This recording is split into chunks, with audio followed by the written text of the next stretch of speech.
Eh, Estimado doctor González Vigil, estimados Diego y Omar,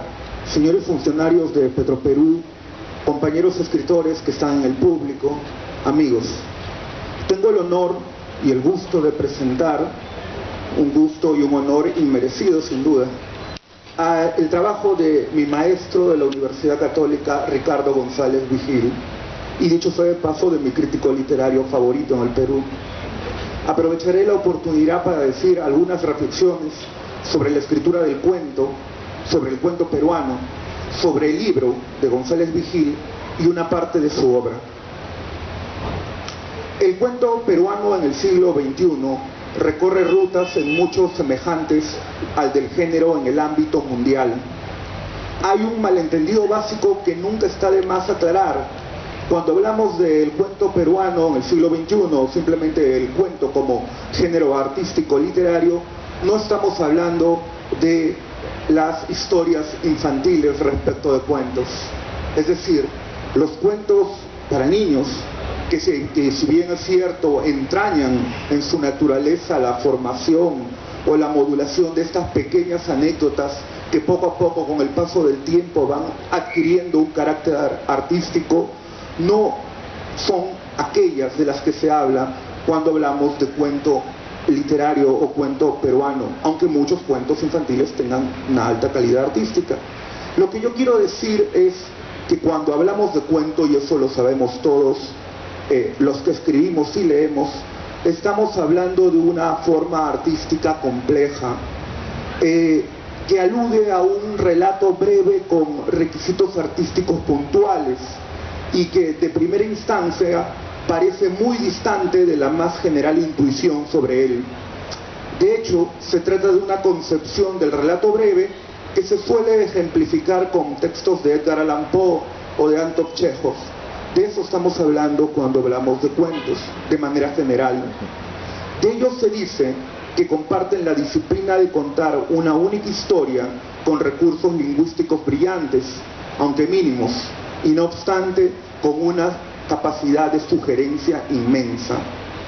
El cuento no es entonces cualquier relato breve, y no es impropio señalar que el arte de sugerir ha implicado desafíos del tipo que se plantearon escritores especialmente brillantes y bromistas, como Borges o como Kafka, que contrabandearon planetas e incluso dimensiones paralelas enteras a fin de ruborizar a la novela, frecuentemente más prestigiosa y empoderada, el género narrativo de largo aliento, a quien competiría referir tales grandezas. Justamente el prestigio de la novela produce el segundo más común malentendido sobre el cuento. Convertida durante los siglos XIX y XX en el nombre genérico para hablar de la narrativa, la novela es, en términos prácticos, la palabra que monopoliza el quehacer en la ficción literaria. En la actualidad, tanto más arduo resulta que un comprador de literatura pregunte por un cuento o un libro de cuentos, que un editor considere un ramo autónomo y prolífico a la cuentística, o que un autor se piense como destinado a la autoría de cuentos. No es extraño que el quehacer cuentístico se plantee como el vestíbulo que antecede a los salones más suntuosos de la novela, o al living para reposar entre dos logros narrativos de una mayor talla, como si en el cuento, luego de Borges, Kafka, Calvino o Rulfo, no fuese de una talla inconmensurable, pero ya se sabe el poder de los malentendidos.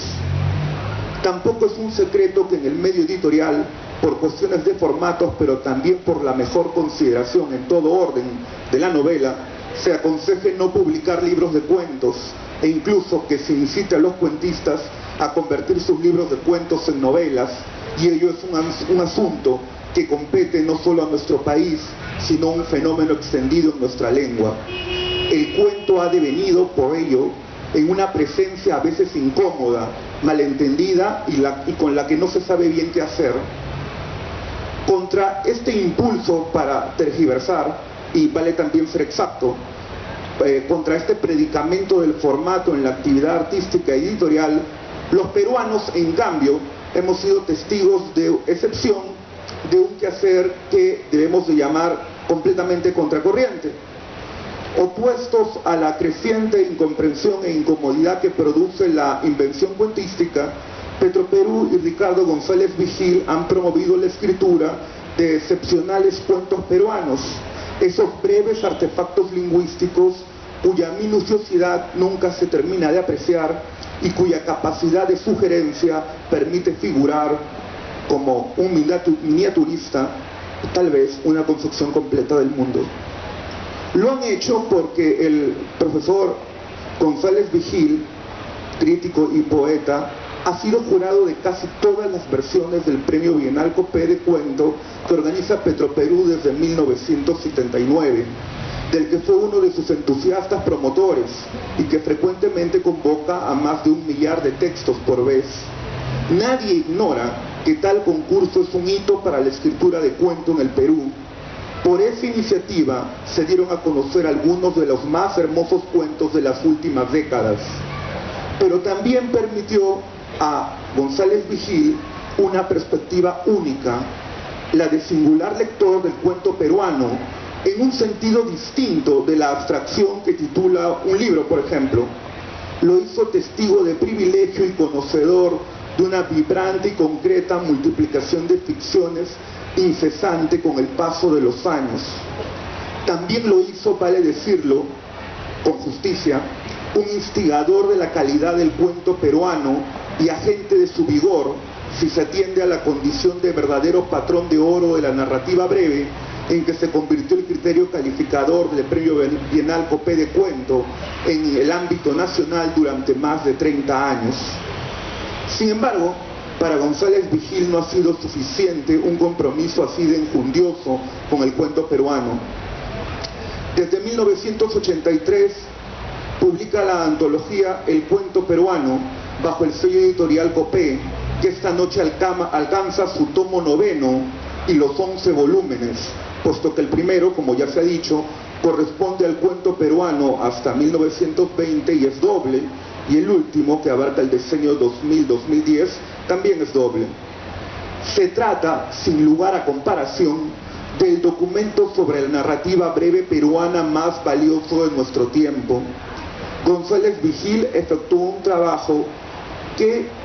se suele pensar, en primer lugar, abrumador por la investigación bibliográfica, por su volumen y la dificultad de seguir la pista de escritos breves, separados frecuentemente por libros, por años, por geografía y por el olvido. Del mismo modo, este logro es más inusual de lo que se cree. Consiguió una selección de narraciones reconocida como representativa, variada y plural. Los prólogos de cada tomo, ordenados uno detrás de otro, constituyen una única propuesta de interpretación de los derroteros de nuestra narrativa, en especial la de la modernidad peruana durante el siglo XX. Al tomo doble que tengo el placer de presentar hoy, el primero, espero, de muchos del siglo XXI, le compete dar noticia de una actividad febril de narración. Según cabe entender, complica el panorama narrativo, es decir, según entiendo, da la razón a González Vigil en su consistente argumento a favor de considerar la narrativa peruana variada y de múltiples fuentes. Evidencia el error de algunas simplificaciones que hacen otro malentendido, que en este caso compete a la escena literaria peruana, que privilegia frecuentemente los nombres antes que el testimonio multiforme de las obras.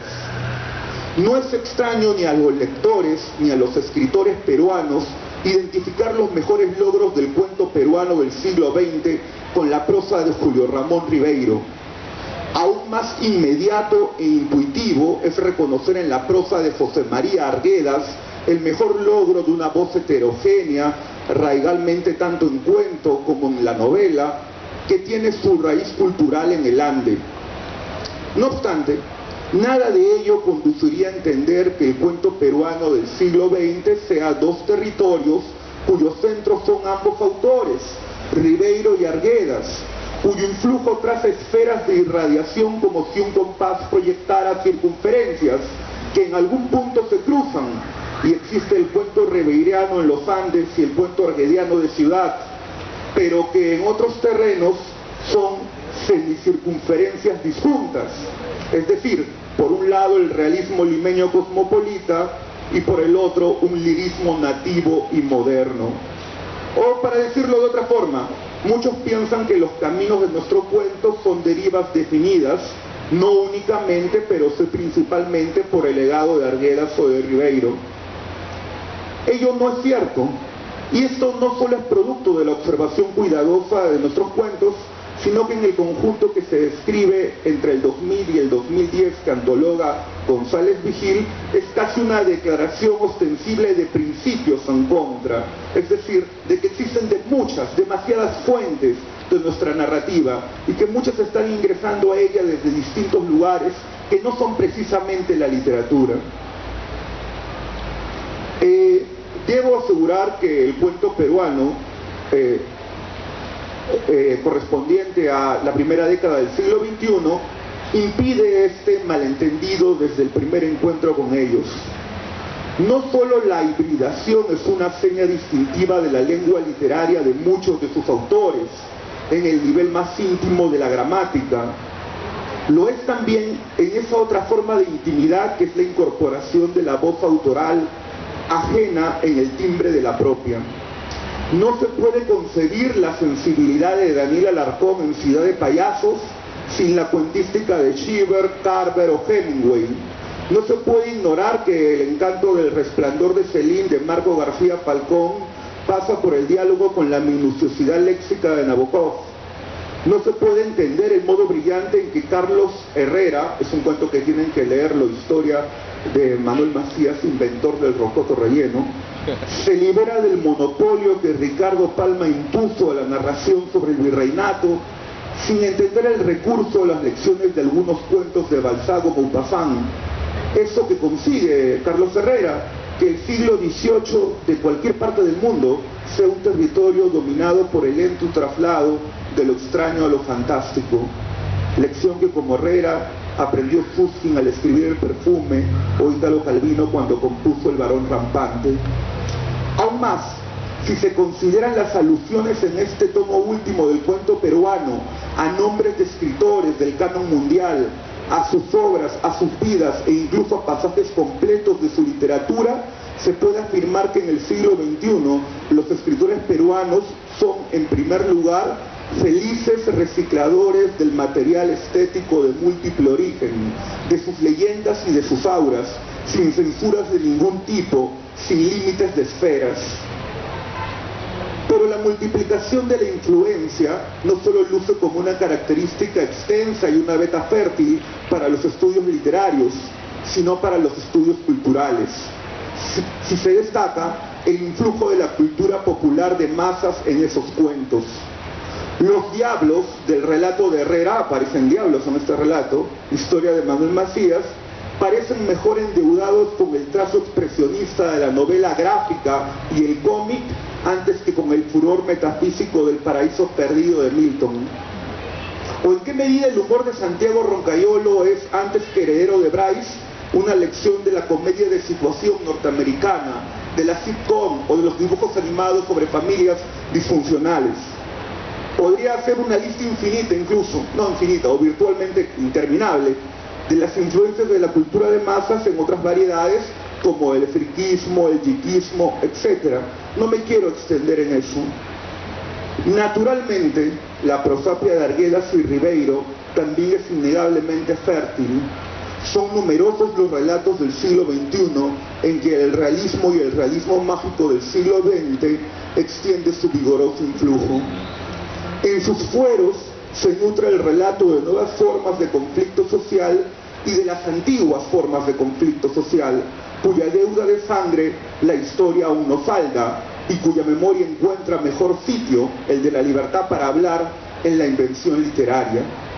El relato sobre la Nueva Lima y el mismo desprecio por lo distinto que habita en uno se expresa desde diversos registros en los cuentos de Julián Pérez y Jeremías Gamboa. La cultura peruana, tan multiforme como llegada de los más inesperados sitios del mundo, e integrada a su originalidad artística, bulle en el cuento peruano 2000-2010. Que el cuento sea en nuestro país un género de prestigio autónomo, cosa que es bastante peculiar realmente, con alta capacidad para encauzar en sus procedimientos la actualidad de las muchas manifestaciones de la cultura en vigor, no es escaso mérito y le compete sin lugar a dudas al pulso mismo de la autoría local, a los escritores, atentos como pocos a ampliar los límites de la imaginación. Pero difícilmente ella podría mantenerse informada, abierta al desafío de contraste o enterada de los méritos de cada quien, si el acervo de cuentos no se clasificara, se valorara y el resultado no se hiciera circular de forma frecuente y oportuna. Los escritores y lectores sabemos que esta tarea, que es de verdadera institucionalización, se la debemos en su mayor parte a Ricardo González Vigil y a Ediciones Copé. En este quehacer merece, como en las famosas dedicatorias de Borges, el cuentista, el hacedor, un agradecimiento que a la vez es general y es íntimo. En lo íntimo, los escritores agradecemos que en el cuento peruano 2000-2010 González Vigil está atento a la particularidad de cada quien, que la nota introductoria que dedica a cada cuento, además de informativa, provea luces al mismo artista en el difícil arte de conocerse a sí mismo como escritor. Ello en el ámbito de una academia literaria que frecuentemente desatiende a los autores contemporáneos. Es una excepción digna de elogio y una muestra del respeto y la generosidad de González Vigil para el trabajo artístico. En la crítica literaria, el reconocimiento es sabido, no solo se dirige al intérprete más destacado de nuestra narrativa breve, sino al primer especialista en Vallejo por donde se le busque, a uno de los más atrevidos comentaristas de la obra de José María Arguedas, al lector literario de actualidad más enterado en el país, actualidad que ya cubre varias décadas. Agradecemos y celebramos un libro con tantos y tan buenos cultores del cuento y al hacedor del libro de tanto y de tan bueno. Muchas gracias.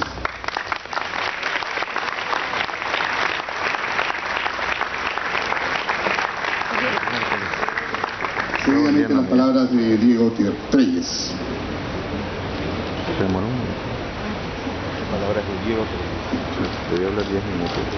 Buenas noches. Quisiera agradecer a Ricardo González Vigil por este gran honor que supone presentar junto a él y a mis compañeros Alexis Iparraguirre y Omar Aramayo este noveno tomo del cuento peruano 2001-2010, que comprende una selección valiosísima de 68 cuentos de autores peruanos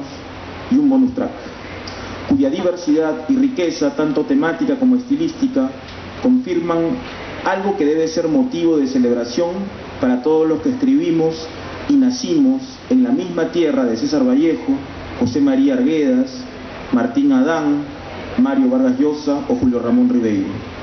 No importa cuán andrajosas y obtusas sean las políticas culturales de nuestros gobernantes, ni cuán ciega sea nuestra clase política a la hora de entender que sin cultura no hay ninguna posibilidad real de crecimiento. El Perú no deja ni dejará más allá de esto de producir escritores de primer nivel. Dadas las circunstancias adversas, este privilegio nuestro parece y aparece como un asunto casi mágico, con las tremendas carencias institucionales que nos dejan huérfanos de las mínimas condiciones para escribir, para crear. Tener aquí, ahora, en estos dos tomos que he leído y disfrutado con absoluta fruición, esta gran antología, y comprobar que solamente es una fracción representativa de esa cosecha ubérrima del lapso 2001-2010, aquí cito a Ricardo, es una alegría de franco asombro que espero que todos ustedes compartan al leer el impecable trabajo crítico de selección, prólogo y notas que ha hecho Ricardo González Vigil. No es fácil ser antólogo, por momentos diría que hasta es ingrato, La antología es un género literario presto a las polémicas y tanto al halago como a la descalificación apresurada de los que suelen leerlos más como un corpus oficial hermético que como el trabajo individual de un lector riguroso. Lo atestigua quien ha sufrido el trabajo del antólogo y sus consecuencias. Alguien que tuvo que decidir y por lo mismo saber vislumbrar y entender con toda la imparcialidad posible la lógica de su conceptualización. Las antologías tienen una música propia y el antólogo no es otra cosa que el director de una orquesta clásica que, batuta en mano, va coordinando los distintos instrumentos y la perfecta y armónica interpretación de las piezas. En este sentido,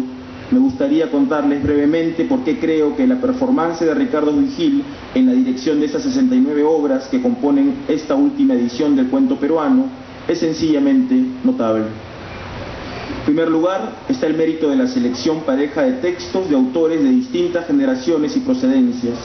cuya variedad de propuestas estéticas conforman una radiografía certera de lo que se ha venido produciendo en el primer decenio del siglo XXI.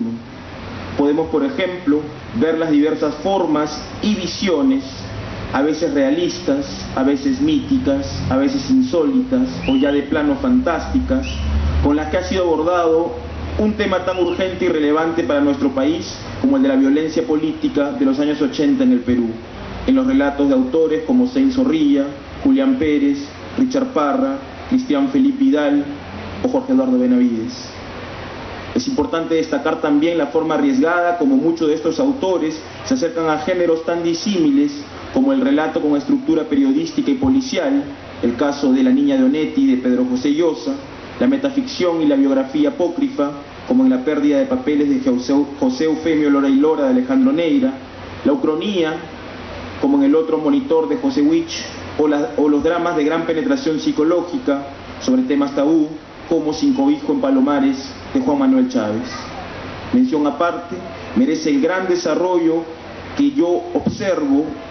y que Ricardo ha sabido descubrir y poner en la selección que se le ha dado al género de los fantásticos, con cuentos de una belleza extraña de autores como Carlos Herrera, Alexis Iparraguirre,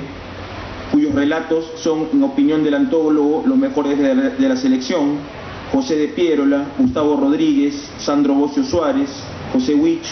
o Yuli de Transeñés. Relatos en donde curiosamente un tema caro a Borges, como el de los dobles y el doppelganger, aparece más de una vez. Me encantaría extenderme y sin duda por lo menos mencionar el trabajo de todos los autores presentes, pero el tiempo de mi intervención es más bien corto. Quiero terminar saludando lo que para mí significa esta gran antología, una celebración de la vigorosa literatura peruana,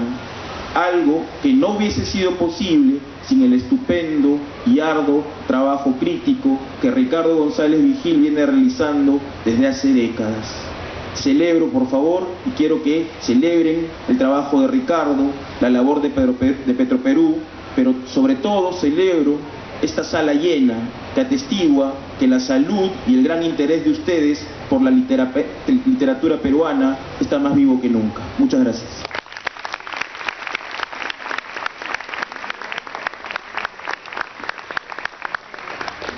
Por la preocupación que tiene Petroperú para